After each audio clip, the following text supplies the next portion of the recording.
Jewels அப்படின்னு பேர் ஆண்டு நமக்கு வச்சதுக்கு ஒரு 7 காரணங்கள். முதல் காரணம், இந்த ஜுவல்ஸு தங்க நகைகள் பாதுகாக்கப்படும். இப்போ ஒரு 20,000 ரூபாய் 25,000 ரூபாய் செல்ஃபோனை கூட எங்கேயாவது கண்ட இடத்துல வச்சுருவோம்.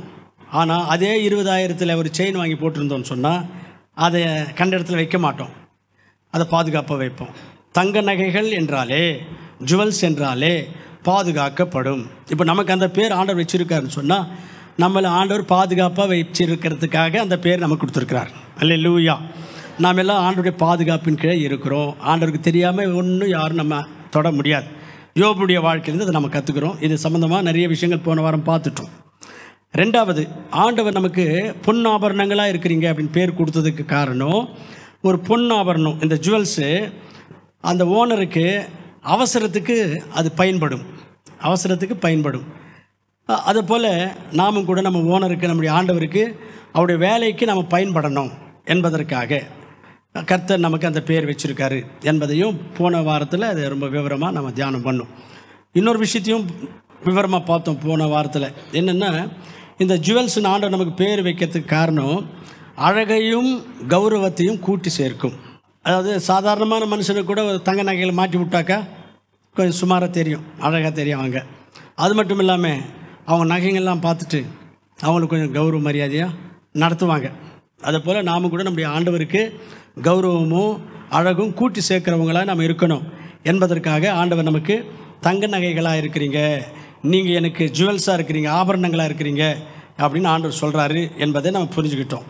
நாலாவதாக, தங்க ஆபரணங்கள் என்று சொல்லும் பொழுது, தங்க ஆபரணங்கள் சந்தோஷத்துக்கும் மகிழ்ச்சிக்கும் அடையாளமாக இருக்குது.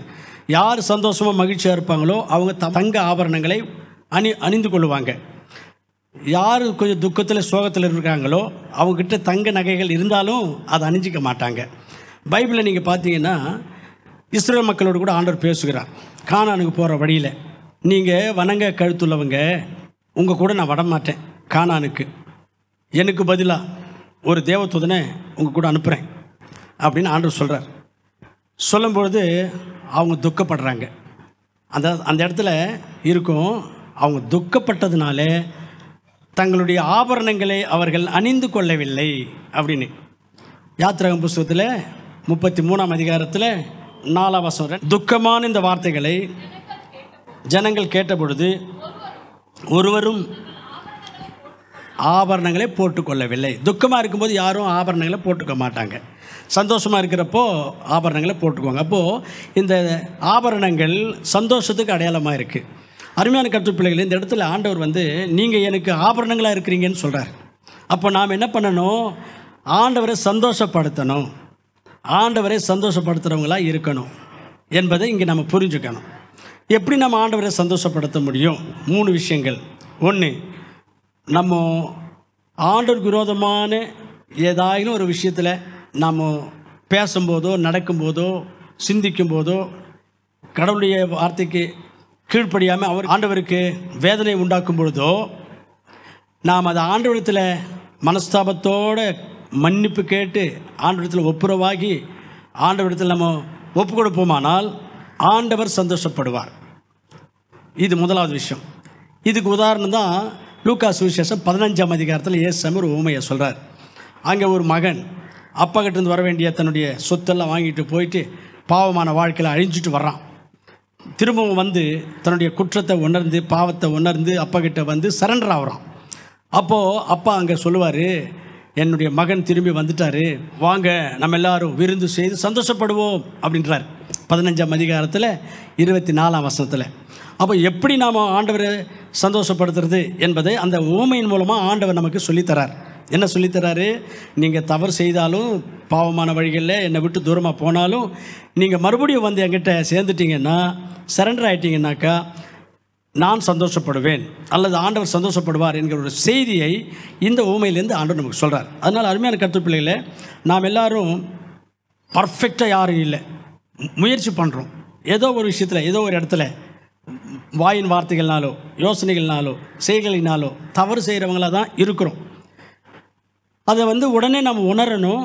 ஐயோ, நம்ம இந்த மாதிரி பண்ணிவிட்டு ஆண்டவரை துக்கப்படுத்திட்டோமே, ஆண்டவருக்கு வேதனை கொடுத்துட்டோமே, மன்னிப்பு கேட்டுருவோம் அப்படின்ட்டு ஆண்டவரிடத்தில் மன்னிப்பு கேட்டு நம்ம ஆண்டவரிடத்தில் சரண்டர் ஆகிட்டோன்னா ஆண்டவர் சந்தோஷப்படுவார். இந்த அனுபவம் நமக்கு இருக்கணும். டெய்லி நம்ம என்ன ஆண்டவருக்கு விரோதமாக நடந்துக்கிட்டோமா, ஏதாவது ஆண்டவருக்கு விரோதமாக செஞ்சோமா என்பதை யோசித்து ஆண்டவரோட ஒப்புரவாகி ஆண்டவரோடு கூட நல்ல உறவுக்குள்ளே இருந்தால் ஆண்டவர் சந்தோஷப்படுவார். அல்லேலூயா. இது முதலாவது விஷயம். ரெண்டாவது, ஆண்டவர் எப்படி நம்ம சந்தோஷப்படுத்த முடியும் என்றால், ஆண்டவர் நமக்கு கொடுத்துருக்கிற தாளந்துகள், வரங்கள்லாம், சாமர்த்தியம், படிப்பு, அறிவு, திறமையெல்லாம் நமக்கு இருக்குது. அவைகளை கொண்டு கடவுளுக்கு சேவை செய்யும்போது ஆண்டவர் சந்தோஷப்படுவார். இது நமக்கு புரிய வைக்கிறதுக்காக தான் ஆண்டவர் இயேசு கிறிஸ்து இன்னொரு உவமையும் சொன்னார். மத்தேயு சுவிசேஷத்தில் 25ஆம் அதிகாரத்தில் என்ன சொல்கிறாருன்னா, அங்கே ஒருத்தனுக்கு 2 தாளந்துகளை தர்றாரு, இன்னொருத்தனுக்கு 5 தாளந்துகளை தர்றாரு, இன்னொருத்தருக்கு 1 தாளந்து தர்றார். அப்போது இந்த 2 தாளந்து கடவுள்கிட்ட பெற்றுக்கொண்டவன் 4 ஆக்கி அதை கணக்கு காண்பிக்கிறான். 5 பெற்றுக்கொண்டவன் 10 ஆக்கி கணக்கு காண்பிக்கிறான். 1 வாங்கி கொண்டவன் அதை பயன்படுத்தாமலே இருந்தான். சரி, இப்போ அவர் வந்து கணக்கு கேட்குறார். அந்த எஜமானன் வந்து கணக்கு கேட்குறார். கேட்கும்போது அந்த 2 4 ஆக்கினவனை பார்த்து, உத்தமமும் உண்மையும் உள்ள ஊழியக்காரனே, என்னுடைய சந்தோஷத்தில் நீ பங்கு பெறு அப்படின்றார். அதே போல் 5 10 ஆக்கினவனை பார்த்தும் அதே மாதிரி சொல்கிறார். அப்போது ஆண்டவர் எப்போ சந்தோஷப்படுறாருன்னா, ஆண்டவர் நம்ம கொடுத்துருக்கிற தாளந்துகள், வரங்கள், படிப்பறிவு, ஞானம், ஸ்கில்னஸ், இதை வச்சு கடவுளுக்காக நாம் சேவை செய்யும்போது கர்த்தர் சந்தோஷப்படுறார். இந்த வகையில் நாம் கடவுளை சந்தோஷப்படுத்துகிறவங்களாக இருக்கணும். கர்த்தர் கொடுத்துருக்கிற அந்த அறிவு, தாழ்ந்து, திறமைகள், வரங்கள், இவைகளை வைத்துக்கொண்டு கடவுளுக்கு எந்த வகையிலையும் நாம் சேவை செய்ய மாட்டோன்றோம் என்றால், எந்த வகையிலையும் ஆண்டவருக்கு நம்ம சேவை செய்கிறது இல்லை, வெறுமனே சர்ச்சுக்கு வந்துன்னு போயின்னு இருக்கிறோம் என்று சொன்னால் ஆண்டவர் நம்மை பார்த்து சந்தோஷப்பட மாட்டார். அதனால் நாம் ஆண்டவரை சந்தோஷப்படுத்தணும் என்பதற்காகவே நீங்கள் எனக்கு பொன் ஆபரணங்களாக இருக்கிறீங்க, எனக்கு இந்த டைட்டில் தந்திருக்கிறார் என்பதை நாம் புரிஞ்சுக்கணும். அந்த ஊமையில் கொடுத்த அந்த தாளந்தை பயன்படுத்தாதவனே ஆண்டவர் தண்டிக்கிறார், தண்டனை கொடுக்குறார்.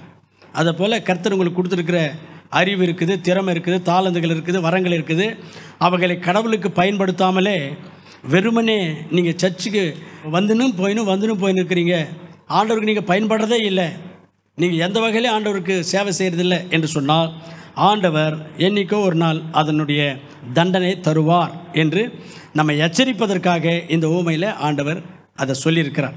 அதனால் நாம் ஆண்டவர் எப்படி சந்தோஷப்படுத்த முடியும் என்றால், ஆண்டவர் கொடுத்துருக்கிற தாளந்துகள், வரங்கள், அறிவு, திறமை, அதை கொண்டு கடவுளுக்கு சேவை செய்யும்போது ஆண்டவர் சந்தோஷப்படுவார்.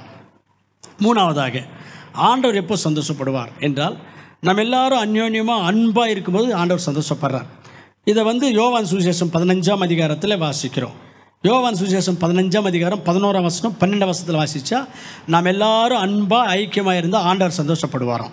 திருச்சபை மக்களாக இருக்கிற நாமோ ஒருவரிடத்தில் ஒருவர் அன்பாய் பழகணும், ஐக்கியமாக இருக்கணும், அந்யோன்யமாக இருக்கணும், ஒரு குடும்பம் என்கிற அந்த மனப்பான்மையோடு நாம் இருக்கணும். ஆகவே இப்படி நாம் அன்பாக ஐக்கியமாக இருக்கும்போது ஆண்டவர் சந்தோஷப்படுவார் என்று யோவான் சுவிசேஷம் 15ஆம் அதிகாரத்தில் கர்த்தர் இயேசு கிறிஸ்து சொல்லுகிறார். இப்படியெல்லாம் நம்ம ஆண்டவரை சந்தோஷப்படுத்த வேண்டும். அதனால் ஒரு தங்க ஆபரணம் சந்தோஷத்துக்கு அடையாளமாக இருக்கிறது என்று நாம் இங்கே வாசிக்கிறோம். நம்ம ஒரு தங்க நகையாக, தங்க ஆபரணமாக ஆண்டவர் சொல்லியிருக்கும் பொழுது நாமோ நம்ம ஓனரை சந்தோஷப்படுத்துகிறவங்களாக இருக்கணும். அல்லேலூயா. ஐந்தாவதாக, நமக்கு ஆண்டவர் தேவனுடைய தங்க நகைகளாக அல்லது ஆபரணங்களாக இருக்கிறோம் அப்படின்னு நமக்கு ஆண்டவர் பேரை வச்சதுக்கு 5வது காரணம் என்னன்னு சொன்னால், இந்த தங்க நகைகள் அழகாக ஜொலிக்குது என்றால் அது வெறுமனே அவ்வளோ சாதாரணமாக அந்த அழகும் அந்த பிரகாசமும் அந்த தங்க நகைக்கு வர்றதில்லை. அது வந்து பல வகையான அக்கினி பரீட்சைகளின் மூலமாக பொற்கொள்ளன் அடிக்கிற அடிகளையும் அந்த அக்கினி பரீட்சைகளையும் தாண்டி வந்து அது ஒரு அழகான ஒரு ஜுவல்லாக உருமாறி பிரகாசிக்கிறது. அப்போது ஒரு தங்க நகை இருக்குனாக்கா, ஒரு கம்பல் இருக்குதுன்னு வச்சுக்கோங்களேன், அது வந்து மண்ணிலிருந்து எடுக்கும்போது கம்பலாகவே எடுத்தாங்களா? இல்லை, அது ஒரு கல் மாதிரி இருந்துச்சு. அதை உருக்குனாங்க, அதை சுத்தமாக்குனாங்க, நெருப்பில் வச்சு அதை கிளியர் பண்ணி அதில் இருக்கிற அந்த பொல்யூஷனெல்லாம் எடுத்துகிட்டு அதுக்கப்புறம் அதை கொண்டு வந்து அதை தட்டி அடித்து இப்படியெல்லாம் பண்ணி அது ஒரு அழகான ஒரு நகையாக மாறுது இல்லைங்களா?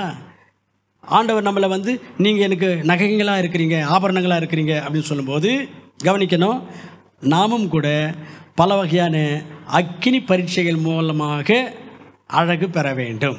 அல்லேலூயா. பல விதமான அக்கினி பரீட்சைகளை தாண்டி ஜெயிச்சு பிரகாசிக்க வேண்டும் என்று கர்த்தர் எதிர்பார்க்கிறார். பைபிள் அப்படி தான் சொல்லுது. ஒரு தங்கத்தை நெருப்பில் புடமிடுகிறார்கள், அதை விட விலையேற பெற்ற உங்களுடைய விசுவாசமும் கூட சோதிக்கப்படும் அப்படின்னு தங்கத்தை நெருப்பில் வச்சு சோதிக்கிறதுக்கும் நம்முடைய விசுவாசத்துக்கும் கம்பேர் பண்ணி பேதுரு சொல்கிறார். பேதுரு எழுதின முதல் நிருபத்தில் 1ஆம் அதிகாரம் 7ஆம் வசனம் எடுத்தவங்க வாசிங்க. அழிந்து போகிற பொன், அதாவது தங்கம், அக்கினினாலே சோதிக்கப்படும், அதை பார்க்கிலும் அதிக விலையேற பெற்ற உங்களுடைய விசுவாசமும் சோதிக்கப்படும்.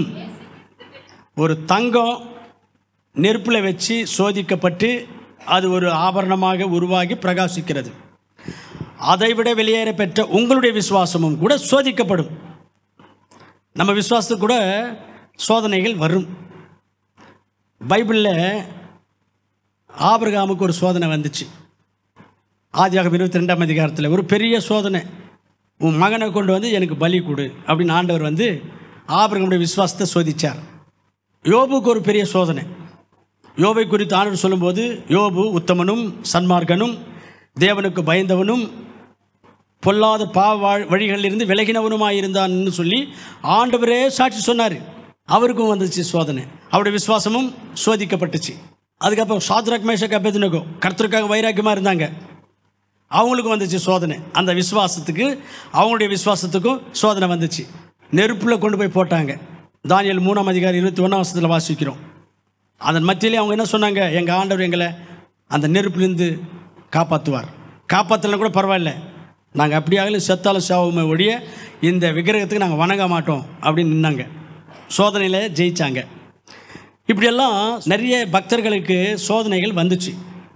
அதனால் நம்முடைய வாழ்க்கையிலையும் கூட கஷ்டங்கள், பாடுகள், சோதனைகள், போராட்டங்கள் எல்லாம் வரும். எதுக்கு வரும்னு சொல்கிறேன் பாருங்கள். ஆண்டவர் ஏன் சோதனைகளையும் கஷ்டங்களையும் பாடுகளையும் போராட்டங்களையும் அனுமதிப்பார்? 3 காரணங்கள். 1, நம்மை பக்குவப்படுத்துவதற்காக, நல்ல பலவிதமான அனுபவங்களை நமக்கு கொடுத்து மெச்சூரிட்டி ஆக்கிறதுக்காக. இதை உபாகமம் புத்தகம் 8ஆம் அதிகாரத்தில் முதல் 3 வசனங்களில் வாசிக்கும் பொழுது ஆண்டவர் இஸ்ரவேல் மக்களை அந்த வனாந்தரத்தில் 40 ஆண்டுகள் அலைய வச்சார், சோதிச்சார், அவங்கள பக்குவப்படுத்துறதுக்காக என்ற ஒரு விஷயம் அங்கே நம்ம பார்க்க முடியும். இந்த எகிப்தில் புறப்பட்ட இஸ்ரவேல் மக்கள் கானானுக்கு போய் சேர்றதுக்கு வெறும் 11 நாள் தானா. ஒன்லி 11 days ஜர்னி, 11 நாள் பயணம்தான். ஆனால் ஆண்டவர் 40 ஆண்டுகள் அங்கேயே அவங்கள அலைய வச்சார். 40 ஆண்டுகள். அங்கே காரணங்கள் இருக்கும். அவங்கள பக்குவப்படுத்துறதுக்காக, அவங்களுக்கு பல அனுபவங்களை கற்றுக் கொடுக்கறதுக்காக, அவங்கள தாழ்த்துவதற்காக, அவங்களுக்கு கர்த்தருடைய மகிமைகளை காண்பிப்பதற்காக என்றெல்லாம் அங்கே இருக்கும். இப்படியெல்லாம் நம்முடைய வாழ்க்கையிலும் கூட கர்த்தர் சோதனைகளையும் பாடுகளையும் பிரச்சனைகளையும் கஷ்டங்களும் கொடுக்கும்போது எதுக்கு தருவார், எதுக்கு நம்முடைய விசுவாசத்தை சோதிப்பார் என்றால் நம்மை பக்குவப்படுத்துறதுக்காக, ஒரு நல்ல ஒரு மெச்சூரிட்டி, நல்ல ஒரு அனுபவம் நமக்கு கொடுக்கறதுக்காக. நம்பர் 1. 2வது, கடவுள் ஏன் நம்ம சோதிப்பார்? கடவுள் எதுக்காக இந்த சோதனைகளும் கஷ்டங்களும் பாடுகள் நம்முடைய வாழ்க்கை அனுமதிப்பார் என்றால் நம்முடைய ஆசீர்வாதங்களை டபுள் பண்ணுறதுக்காக. அல்லேலூயா. நம்முடைய ஆசீர்வாதங்களை இன்னும் ரெட்டத்தனையாக நம்முடைய ஆசீர்வாதங்களை கூட்டி தருவதற்காக. இதுக்கு உதாரணம் தான் யோபு. யோபுக்கு வந்த சோதனைகள் மத்தியில் அவர் அப்படியே நின்னார். அவர் சொல்லுவார், யோபு 13:15, கர்த்தர்னை கொன்று போட்டாலும் நான் ஆண்டவர் விட மாட்டேன் அப்படின்னு பிடிவாதமாக அவருக்கு வந்த எல்லா சோதனைகளில் நின்னார். கடைசியில் அவர் ஆண்டவர் ரெட்டத்தனையாக ஆசீர்வதிச்சார். அப்போது எதுக்காக ஆண்டவர் நமக்கு சோதனைகளை தருவார் என்றால் நமக்கு இருக்கிற ஆசீர்வாதங்களை இன்னும் கொஞ்சம் அதிகப்படுத்துறதுக்காக. அப்படி நம்ம புரிஞ்சுக்கணும். இருக்கட்டும் இதெல்லாம் என்னுடைய நன்மைக்காக தான் அப்படின்னு நம்ம புரிஞ்சுக்கணும். சோர்ந்து போயிடக்கூடாது. 3வதாக, எதுக்காக ஆண்டவர் நம்ம சோதனைகளை அனுமதிப்பார் அல்லது நம்மை சோதிப்பார் என்றால் நமக்கு அவருடைய வருகையில் நம்மை மகிமைப்படுத்துறதுக்காக, நம்ம ஹானர் பண்ணுறதுக்காக, என்று அந்த 1 பேதுரு 1ஆம் அதிகாரம் 7ஆம் வசனத்தில் நம்ம அதை வாசிக்கிறோம். அதனால் இந்த மாதிரி நம்முடைய நன்மைக்காக, நம்முடைய மகிமைக்காக, நம்முடைய ஆசீர்வாதங்களுக்காக, நமக்கு நல்ல அனுபவங்களை கொடுக்கறதுக்காக சில சோதனைகளை கர்த்தர் அனுமதிக்கிறார், அல்லது சில சோதனைகள் மத்தியில் நம்ம கொண்டு போகிறார். அந்த மாதிரி நேரத்தில் பைபிள் என்ன சொல்லுதுன்னா, நீங்கள் சந்தோஷப்படுங்க, சோர்ந்து போகாதீங்க, அழாதீங்க, பயப்படாதீங்க, சந்தோஷப்படுங்க. யாக்கோபு 1ஆம் அதிகாரம் 3ஆம் வசனம். உங்களுக்கு விசுவாசத்துக்கு ஒரு பரீட்சைன்னு ஒன்று வரும்பொழுது மிகுந்த சந்தோஷமாக எண்ணுங்கள். உங்களுக்கு விசுவாசத்துக்கு ஒரு பரீட்சைன்னு வருது, உங்கள் விசுவாசம் சோதிக்கப்படுதுன்னு சொன்னால் சோர்ந்து போகாதீங்க, பயப்படாதீங்க, அழாதீங்க, கவலைப்படாதீங்க, மிகுந்த சந்தோஷமாக எண்ணுங்கள். மிகுந்த சந்தோஷப்படணுமா அந்த நேரத்தில்? ஏன் தெரியுங்களா? எப்படி அது முடியும் அப்படின்னு நீங்கள் கேட்கலாம். அது எப்படிங்க? ஒரு சோதனைகள், வியாதிகள், போராட்டங்கள், கஷ்டங்கள் மத்தியில் இருக்கும்போது எப்படிங்க சந்தோஷமாக இருக்க முடியும் அப்படின்னு நீங்கள் கேட்கலாம். சந்தோஷமாக இருக்க வேண்டும், சந்தோஷமாக இருக்க முடியும். சந்தோஷமாக நம்முடைய பாடுகள், வேதனைகள் மத்தியில் பலவிதமான பரீட்சைகள் நம்முடைய விசுவாசத்துக்கு வரும்பொழுது நாம் சந்தோஷப்படணும். காரணம், முக்கியமான ஒரு 3 காரணம் என்னென்னா, கர்த்தர் நம்மை எப்பொழுதும் கண்ணோக்கி கொண்டே இருக்கிறார். எந்த சோதனையில் நம்ம இருந்தாலும், எந்த வேதனையில், எந்த பாடுகள், பிரச்சனைகள் மத்தியில் நாம் இருந்தாலும், ஆண்டவருடைய பார்வையும் ஆண்டவருடைய நோக்கமும் எப்பொழுதும் நம்ம மேல் இருக்கிறது. அல்லேலூயா. ஆண்டவர் நம்மளை மறக்கலை. அவருடைய கண் பார்வை எப்பொழுதும் நம்ம மேலே இருக்கிறதுனால நாம் என்ன பண்ண தேவையில்லை, பயப்பட தேவையில்லை, கவலைப்பட தேவையில்லை, ஆட தேவையில்லை. நம்ம தைரியமாக இருக்கணும், சந்தோஷமாக இருக்கணும் என்று பைபிள் சொல்லுது. அதனால் கர்த்தர் நம்மை கண்காணிக்கிறார், அதனால் நம்ம பயப்பட கலங்க தேவையில்லை. 2வது காரணம், ஆண்டவர் நமக்கு சோதனைகள் மத்தியில் நமக்கு கூடவே இருக்கிறேன்னு சொல்லியிருக்கிறார். அல்லேலூயா. ஏசாயா 43:1-2 அங்கே வாசிக்கிறோம். நீங்கள் ஆறுகளை கடந்து போனாலும், அக்கினி மத்தியிலே போனாலும் நீங்கள் பயப்பட வேண்டாம், நான் உங்களோடவே இருப்பேன் என்று சொன்னார். அல்லேலூயா. அப்போ ஆண்டவர் நம்ம கூடவே இருக்கிறார். அதனால தான் நீங்கள் பயப்படாதீங்க, நீங்கள் சந்தோஷப்படுங்க அப்படின்னு யாக்கோபு சொல்கிறது. நீங்கள் பயப்படுறதுக்கு முகாந்திரமே இல்லை, காரணமே இல்லை. உங்கள் ஆண்டவர் உன் கூட இருக்கிறார், அவர் உன்னை எப்பொழுதும் கண்காணித்து கொண்டிருக்கிறார். நீ பயப்பட தேவையில்லை, கவலைப்பட தேவையில்லை. நீங்கள் தாங்கிறதுக்கு மேலாக உங்கள் சக்திக்கு மிஞ்சின சோதனைகளை கர்த்தர் அனுமதிக்க மாட்டார். 1 கொரிந்தியர் 10ஆம் அதிகாரத்தில் 13ஆம் வசனத்தில் அனுமதிக்க மாட்டார். தாங்குவதற்கு வேண்டிய சக்தியையும் தருவார். அந்த சோதனை, அந்த பாடு, அந்த பிரச்சனை, அந்த வேதனையிலிருந்து வெளியிலே வர்றதுக்கு வழியையும் உண்டாக்கி தருவார். அல்லேலூயா. நம்முடைய சக்திக்கு மிஞ்சி நமக்கு சோதனைகளை ஆண்டவர் அனுமதிக்க மாட்டார். 1, அந்த சோதனைகள் மத்தியில், அந்த பாடுகள் மத்தியில் அந்த வேதனைகளை தாங்கிறதுக்கு வேண்டிய சக்தியும் தர்றார். அதிலிருந்து வெளியில் வர்றதுக்கு வழியும் உண்டாக்கி தரார். அதுக்காக தான் சொல்கிறாரு யாக்கோபு, நீங்கள் உங்களுடைய விசுவாசத்துக்கு ஒரு சோதனைன்னு ஒன்று வருதா, நீங்கள் மிகுந்த சந்தோஷமாக இருங்கள், கவலைப்படுறதுக்கு காரணமே இல்லை. கடவுள் உங்களை கண்காணிக்கிறார், உங்கள் கூட இருக்கிறேன்னு சொன்னார். அதுலேருந்து வெளியே வர்றதுக்கு வழியை உண்டாக்கித்தாரேன்னு சொல்லியிருக்கார். அதனால் நீ ஏன் கலங்கணும், கண்ணீர் சிந்தணும், கவலைப்படாதீங்க, சந்தோஷமாக இருங்க அப்படின்றார். ஏன் சந்தோஷப்பட சொல்கிறாருன்னா, இது இந்த கட்டத்துக்கு அப்புறம் எது உங்களுக்கு வருகிற அந்த சோதனைகள், அந்த வேதனைகள், அந்த பாடுகள், உங்கள் விசுவாசத்துக்கு வருகிற பரீட்சைகள், அதன் மத்தியில் நீங்கள் இருக்கும்போது இதுக்கப்புறம் என்னுடைய ஆசீர்வாதம் அதிகமாக போகுது அப்படின்னு நீங்கள் சந்தோஷப்படுங்க. இதன் மூலமாக நல்ல விஷயங்களை, நல்ல அனுபவங்களை நான் கற்றுக்கொள்ள போகிறேன். நல்ல ஒரு மெச்சூரிட்டியான ஒரு அனுபவம் வாய்ந்த ஒரு கிறிஸ்தவனாக என்னை ஆண்டவர் உருவாக்க போகிறாரு, அதுக்காக சந்தோஷப்படணும். பரலோகத்தில் இந்த ஆண்டவர் திரும்ப வரும்போது எனக்கு என்னை மகிமைப்படுத்த போகிறாரு, அதை நினச்சி சந்தோஷப்படணும். ஆகவே கவலைப்பட தேவையில்லை.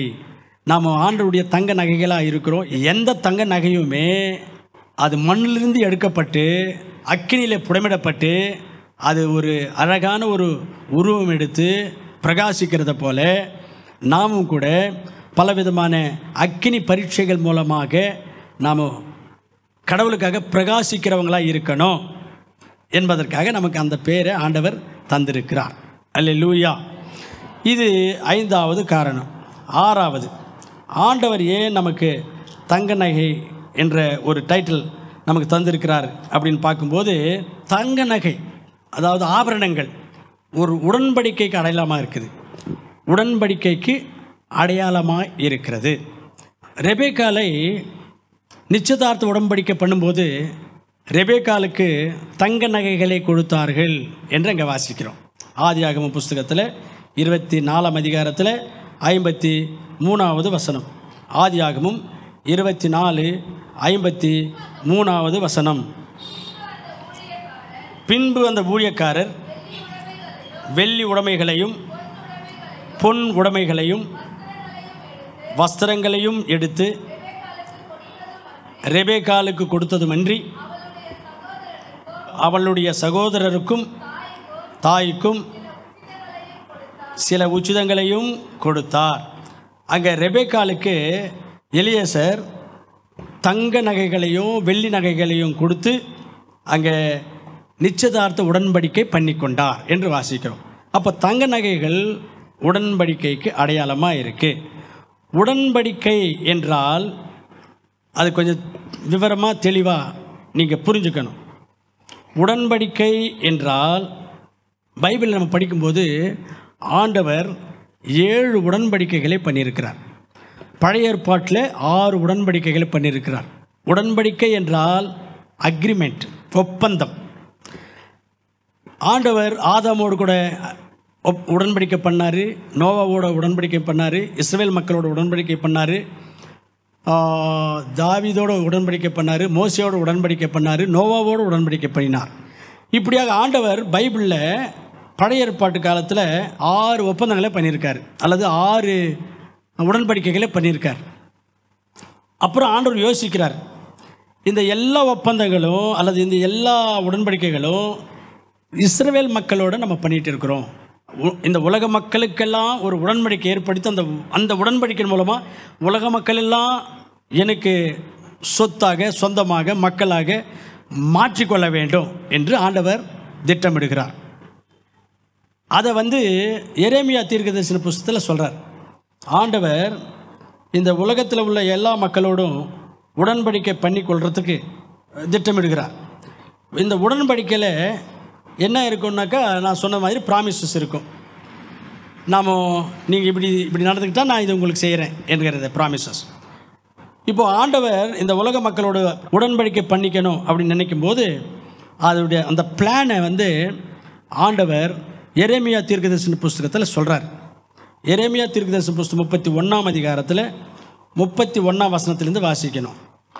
இதோ ஒரு நாட்கள் வரப்போகுது, கர்த்தர் சொல்லுகிறார், அப்பொழுது இஸ்ரவேல் குடும்பத்தோடும் யூதா குடும்பத்தோடும் புதிய உடன்படிக்கை பண்ணுவேன் என்று கர்த்தர். அப்போது இந்த உடன்படிக்கைகள்லாம் வேண்டாம், புதுசாக ஒரு உடன்படிக்கை பண்ணணும் என்று ஆண்டவர் எரேமியா தீர்க்கதரிசி புஸ்தகத்தில் அங்கே வெளிப்படுத்தினார், பிளான் பண்ணார்.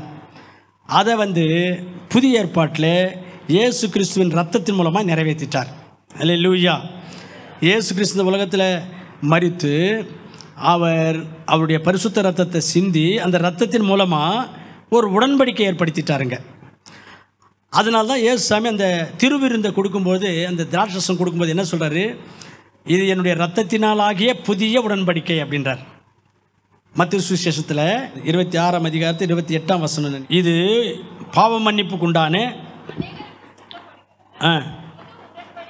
புது உடன்படிக்கையின் ரத்தம் அப்படின்றார். இந்த கடைசி நாட்களில் இதுக்கு முன்னே இஸ்ரவேல் மக்களோடு கூட இருந்த உடன்படிக்கையை பிளாக் பண்ணிட்டு உலகத்தின் மக்கள் எல்லாருக்காகவும் ஒரு உடன்படிக்கை, ஒரு அக்ரிமெண்ட்டு, ஒரு ஒப்பந்தம், ஒரு கவனன்ட்டு ஏற்படுத்தணும் அப்படின்னு நினச்சி இயேசுவின் ரத்தத்தின் மூலமாக ஒரு புதிய உடன்படிக்கை ஏற்படுத்தினார். இதுக்கு முன்னே இருந்த அந்த இஸ்ரவேல் மக்கள் எல்லாரும் அவங்க விருத்த சேதனத்தின் மூலமாகவும் ரத்தத்தின் மூலமாகவும் அவங்க இயேசுனுடைய உடன்படிக்கையில் இருந்தாங்க. ஆனால் இந்த புதிய உடன்படிக்கையின்படி ஆண்டுடைய இயேசுவின் ரத்தத்தினாலே நம்ம மன்னிப்பு பெற்று நம்மை கழுவி கொண்டு ஞானஸ்நானம் எடுத்து ஆண்டவருடைய பாதப்படியில் நம்ம பாவங்களெல்லாம் அறிக்கை செய்து விட்டுட்டு நம்மை ஒப்பு கொடுக்கும் பொழுது நாம் அந்த உடன்படிக்கைக்குள்ளே வந்துடுறோம். அல்லேலூயா. அந்த புதிய உடன்படிக்கைக்குள்ளே நம்ம வந்துட்டு நம்ம என்ன ஆகுறோம், ஆண்டவருடைய பிள்ளைகளாக மாறிடுறோம். யோவான் சுவிசேஷம் 1ஆம் அதிகாரம் 12ஆம் வசனத்தில் இயேசு சாமி சொல்லுவார், விசுவாசம் வைத்து என் மீது என்னை யாரெல்லாம் ஏற்றுக்கொள்வாங்களோ, whoever it may be, யாரெல்லாம் ஏற்றுக்கொள்வாங்களோ, யாராக இருந்தாலும். அப்படின்னா என்ன? யூதர்களாக இருக்கட்டும், கிரேக்கர்களாக இருக்கட்டும், இஸ்லாமியர்களாக இருக்கட்டும், இந்துக்களாக இருக்கட்டும், புத்த மதத்தினராக இருக்கட்டும், யாரெல்லாம் என் மீது விசுவாசம் வைத்து என்னை உள்ளத்தில் ஏற்றுக்கொள்வாங்களோ அவங்கெல்லாம் என்னுடைய பிள்ளைகளாகும்படி நான் அதிகாரம் தருகிறேன் என்று சொல்லுகிறார். அல்லேலூயா. அந்த வழியாக தான், அல்லது அந்த உடன்படிக்கையின் மூலமாக தான் இந்த இந்து நாட்டில் இருக்கிற இந்து மக்களாகிய நீயோ நானோ இன்றைக்கி கடவுள் பிள்ளைகளாக மாறி இருக்கிறோம். அல்லேலூயா. இல்லைன்னா நமக்கு ரட்சிப்பே இல்லை, நமக்கும் ஆண்டவருக்கும் சம்பந்தமே இல்லாமல் போயிருந்திருக்கும். இயேசு அவர் சிந்தின இரத்தத்தின் மூலமாய் ஒரு புதிய உடன்படிக்கை, புதிய ஏற்பாடு பண்ணார். என்ன ஏற்பாடு அது? இனி நாம் விருத்த சேதனம் பண்ண தேவையில்லை, எந்த விதமான சடங்குகள் யூதர்கள் செய்த மாதிரி செய்ய தேவையில்லை. நம்முடைய மனம் திரும்பி நம்முடைய பாவங்கள் ஆண்டவரத்தில் அறிக்கை செய்து விட்டு ஆண்டவரை உள்ளத்தில் ஏற்றுக்கொண்டு ஆண்டவருக்கு நம்முடைய வாழ்க்கை ஒப்பு கொடுப்போமானால் ரட்சிப்பை நமக்கு தருகிறார். அந்த உடன்படிக்கைக்குள்ளே நம்மை ஏற்றுக்கொள்ளுகிறார். அதுக்கப்புறம் நாம் எல்லாரும் உடன்படிக்கை மக்களாக இருக்கிறோம். அல்லேலூயா. இதை தான் எபிரேயர் நிருபத்தில் பவுலடியாரும் கூட நம்ம ஆண்டவருடைய உடன்படிக்கை மக்களாக இருக்கிறோம் அப்படின்னு 9ஆம் அதிகாரம் 15ஆம் வசனத்தில் சொல்கிறார். இப்படியாக அருமையான கற்றுப்பிள்ளைகளை, இந்த பொன்னாபரணம் என்று சொல்லும்போது உடன்படிக்கையை குறிக்கும். இப்போ நீங்கள் என்னுடைய பொன்னாபரணங்கள் அப்படின்னு ஆண்டவர் சொல்கிறாரு என்றால் என்ன அர்த்தம்? நாம் உடன்படிக்கை மக்களாக இருக்கிறோம். அல்லேலூயா. நாம் உடன்படிக்கை மக்கள். நமக்கும் ஆண்டவருக்கும் இயேசு கிறிஸ்துவின் இரத்தத்தின் மூலமாக ஒரு உடன்படிக்கை ஏற்பட்டிருக்கிறது. ஒரு ஏற்பாடுக்குள்ளே நாம் இருக்கிறோம். ஆண்டவருடைய கவனன்ட்டுக்குள்ளே நாம் இருக்கிறோம். அதில் என்ன இருக்கும்? மியூச்சுவல் ப்ராமிசஸ் இருக்கும், பிளெஸ்ஸிங்ஸ் இருக்கும். உடன்படிக்கையில் இஸ்ரவேல் மக்கள் ஆண்டவருக்கு உடன்படிக்கை மக்களாக இருந்தாங்க. அவங்களுக்கு ஆண்டவர் கொடுக்குறேன்னு சொன்ன ஆசீர்வாதங்கள் உபாகம புஸ்தகத்தில் ஒரு பெரிய லிஸ்ட்டாக இருக்குது. அப்போ நாம் உடன்படிக்கை மக்களாக நாமளும் மாறிட்டோம். நமக்கும் திரளான ஆசீர்வாதங்களை ஆண்டவர் ப்ராமிஸ் பண்ணியிருக்கிறார். எல்லா ஆசீர்வாதங்களுக்கும் எல்லா வாக்குத்தத்தங்களுக்கும் நம்ம வாரிசுகளாக மாறிட்டோம். அல்லேலூயா. ரோமர் 8:17 வாசிக்கிறோம், நீங்கள் ஆண்டவர் பிள்ளைகள் ஆகும் பொழுது ஆண்டருடைய ஆசீர்வாதங்களுக்கெல்லாம் வாரிசுகளாக மாறிட்டீங்கன்னு அந்த வசனம் சொல்லுது. இப்படி ஆண்டவர் இயேசு கிறிஸ்துவின் இரத்தத்தின் மூலமாய் நாம் உடன்படிக்கை மக்களாக மாறிட்டோம், அல்லது உடன்படிக்கை மக்களாக மாற்றிக்கிட்டாரு. அதை தான் ஆண்டவர் சொல்கிறாரு, நீங்கள் என்னுடைய ஆபரணங்கள். ஆபரணம் உடன்படிக்கைக்கு அடையாளமாக இருக்கிறது. நாமளும் உடன்படிக்கை மக்களாக இருக்கிறோம் என்பதை கர்த்தர் அந்த இடத்துல நமக்கு சொல்லி நம்மை உற்சாகப்படுத்தி பலப்படுத்தி தைரியப்படுத்துகிறார். அல்லேலூயா. அப்போது பொன்னாபரணம் என்றால் உடன்படிக்கைக்கு அடையாளமாக இருக்குது. அப்போ நாம் எல்லாரும் ஆண்டருடைய பொன்னாபரணங்கள் என்று சொல்லும்போது ஆண்டருடைய உடன்படிக்கை மக்களாக இருக்கிறோம். நமக்கு ஏதாவது ஒன்று என்னக்கா ஆண்டவர் வந்து அங்கே நிற்பார். நீங்கள் பைபிளில் ஆச்சரியப்பட வேண்டிய சில விஷயங்கள் இருக்குது. சாத்ராக் மேஷக் அபேத்நேகோ கொண்டு போய் நெருப்பில் போட்டாங்க. ஆண்டவரே எங்களை காப்பாற்றுங்கன்னு நீங்களாக இருந்தாலும் நானாக இருந்தாலும் ஜபம் பண்ணியிருப்போம். நீங்கள் அந்த இடத்த பாருங்கள், அவங்க ஜபமே பண்ணலை, ஆண்டவரை கூப்பிடல, ஆண்டவர்கிட்ட ஜபம் பண்ணலை. ஆனாலும் ஆண்டவர் வந்து நெருப்புக்குள்ளே அந்த அக்கினிக்குள்ளே வந்துட்டார். ஏன் வந்தார்? உடன்படிக்கை. அந்த மாதிரி உடன்படிக்கை இஸ்ரேல் மக்களுக்கும் ஆண்டவருக்கும் உடன்படிக்கை. அந்த உடன்படிக்கை மக்களுக்கு ஆண்டவர் ப்ராமிஸ் பண்ணியிருந்தார் ஏற்கனவே. நம்ம படித்தோம் அது ஏசாயா 43:2. நீங்கள் நதிகளை கடக்கும்போது நான் உங்களோடு இருப்பேன், ஆறுகளை கடக்கும்போது உங்களோடு இருப்பேன், அக்கினி ஊடாக நீங்கள் போகும்போது உங்களோடு இருப்பேன்னு சொன்னார். நான் சொன்னேன் இல்லையா, உடன்படிக்கைனாவே அதில் ப்ராமிசஸ் இருக்குன்னு சொன்னேன் இல்லையா. அந்த ப்ராமிஸ் ஆண்டவர் அவங்களுக்கு கொடுத்துருந்தாரு. அதனால் இவங்க ஜபம் பண்ணாவிட்டாலும் ஆண்டவர் கூப்பிடாவிட்டாலும் ஆண்டவர் வந்துட்டார் அந்த நெருப்புக்குள்ளே. இதுதான் உடன்படிக்கை. இன்றைக்கி நீயும் நானும் ஆண்டவருடைய உடன்படிக்கையின் பிள்ளைகளாக இருக்கிறோம். நம்மளை கண்டு காணாத மாதிரிலாம் இருக்க மாட்டார் ஆண்டவர். தாவீது சொன்னார் ஒரு நேரத்தில், நீ எப்போவும் என்னை மறந்தே இருப்பியா ஆண்டவரே, எனக்கு தூரமாகவே இருப்பியா ஆண்டவரேன்னாரு. அதை மாதிரிலாம் இருக்க மாட்டார், கண்காணித்து கொண்டு இருப்பார். நாம் கூப்பிட்டாலும் கூப்பிடாவிட்டாலும் நமக்கு ஆண்டவர் துணையாக இருப்பார். நமக்காக அற்புதங்களை செய்வார். எல்லா சூழ்நிலையும் நம்மோடு இருப்பார். காரணம், நாம் உடன்படிக்கை மக்கள். நாம் ஆண்டோடைய உடன்படிக்கையில் இருக்கிறோம். நாம் கூப்பிடலனாலும் ஆண்டவர் நமக்கு என்ன செய்யணுமோ அதை செய்வார். நமக்கு எந்த ஆபத்து வந்தாலும் ஆண்டவர் அங்கே வந்து நிற்பார், நமக்காக காரியங்களை செய்வார். அற்புதமாக இருக்கும், ஆச்சரியமாக இருக்கும். இதே போல் சிங்கக்கபியில் தானியேலை போட்ட பொழுது தானியேல் ஜெபம் பண்ணலை, ஆனால் ஆண்டவர் தேவதூதனை அனுப்பிட்டார் அந்த இடத்துக்கு. ஏன் அனுப்புனார்? உடன்படிக்கையில் இருக்கார் அவர். நாம் ஆண்டோடைய உடன்படிக்கையில் இருக்கிறோம். ஆண்டவர் நம்மளை மறக்க மாட்டார், கைவிட மாட்டார். நாம் கூப்பிடனாலும் ஆண்டவர் அந்த நேரத்தில் நமக்கு உதவி செய்வார். அதே போல் ஆபிரகாமுடைய விஷயத்தில், ஆபிரகாமுடைய மனைவி விஷயத்தில், ஆபிரகாமுடைய மனைவியை அந்த எகிப்து தேசத்தில் இருக்கிற அந்த ராஜா தன் மனைவியாக்கி கொள்ளணும்னு நினச்சார். ஆபிரகாம் வீட்டுக்கு போயிட்டு வேதனையோடு படுத்திருக்கார். ஆனால் ஜெபம் பண்ணலை, அந்த வேதனையில் ஜெபம் பண்ணலை அவர். ஆனால் அன்றைக்கி நைட் என்ன நடந்துச்சுன்னா, அந்த ராஜாவுடைய சொப்பனத்தில் ஆண்டவர் வர்றார். வந்துட்டு அந்த ராஜாவுக்கு சொல்கிறார், அந்த சாராள் என்கிற அந்த பெண் ஆபிரகாமுடைய மனைவி, அவளை நீ தொட்டா நீ செத்த அப்படின்னார் ஆண்டவர். ஆபிரகாம் என்ன போய் ஜெபம் பண்ணாரா? இல்லை. அப்போ ஆண்டவர் ஏன் அவன் சொப்பனத்தில் வராரு? உடன்படிக்கையில் இருக்கிறார் ஆபிரகாம். ஆபிரகாமுக்கும் ஆண்டவருக்கு உடன்படிக்கை நடந்திருக்குதே. அருமையான கர்த்தருக்குள்ளே நாம் எல்லாம் உடன்படிக்கை மக்கள். நமக்கு ஒரு கஷ்டம் வந்தால், ஒரு பிரச்சனை வந்தால், எல்லா சூழ்நிலையும் ஆண்டவர் நம்மோடு இருப்பார், நமக்காக செயல்படுவார், அற்புதங்களை செய்வார். நாம் ஜெபிக்க மறந்தாலும் கூட நமக்கு அவர் என்ன செய்யணுமோ அதெல்லாம் செய்வார். இந்த உற்சாகத்தோட கர்த்தருக்காக இன்னும் சாட்சியாக ஜீவிப்போமாக, கர்த்தருக்காக சேவை செய்வோமாக. கடைசியாக பொன்னாபரணங்கள் அப்படின்னு நமக்கு ஆண்டவர் பேர் கொடுத்துருக்காரு. அதுக்கு என்ன அர்த்தம், என்ன காரணம் என்று பார்க்கும் பொழுது, பொன் ஆபரணத்தை யாரும் மறக்கவே மாட்டாங்க. பொன் ஆபரணத்தை, தங்கத்தை மறக்கவே மாட்டாங்க. உங்கள் வீட்டில் ஒரு தங்க நகை இங்கே இருக்குதுனாக்கா, எங்கே அதை வச்சாலும் அதை மறக்க மாட்டீங்க இல்லைங்களா? அதான் பைபிள் கூட அதான் சொல்லுது, பாசிங்கல்ல.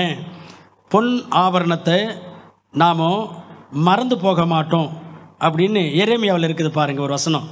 எரேமியா 2:32. ஒரு பெண்ணு தன்னுடைய ஆபரணத்தையும் ஒரு மணவாட்டி மறப்பாலோ, ஒரு பெண் தன் ஆபரணத்தை மறப்பாலோ. எந்த பெண்ணாகிலும் பொன் ஆபரணங்களை மறப்பாலோ அப்படின்னு என்ன அர்த்தம்? மறக்க மாட்டா என்று தான் அர்த்தம். நீ என்னுடைய பொன் ஆபரணமாக இருக்கிறேன்னு ஆண்டவர் சொன்ன அர்த்தம் என்ன? நீ என்னுடைய பொன் ஆபரணமாக இருக்கிற, உன்னை நான் மறக்கவே மாட்டேன் அப்படின்னு சொல்கிறார். அல்லேலூயா. இதை தான் ஏசாயா 49:15 சொல்கிறது. தாய் தன் பிள்ளை மறந்தாலும் மறக்கும், நான் உங்களை மறக்கவே மாட்டேன் சொன்னார். நாம் ஆண்டவருடைய பொன் ஆபரணமாக இருக்கிறோம். நம்ம ஆண்டவர் மறக்கிறதே இல்லை. ஆண்டவர் எப்பொழுதும் நம்மை நினைவிலே வைத்து கொள்வார்.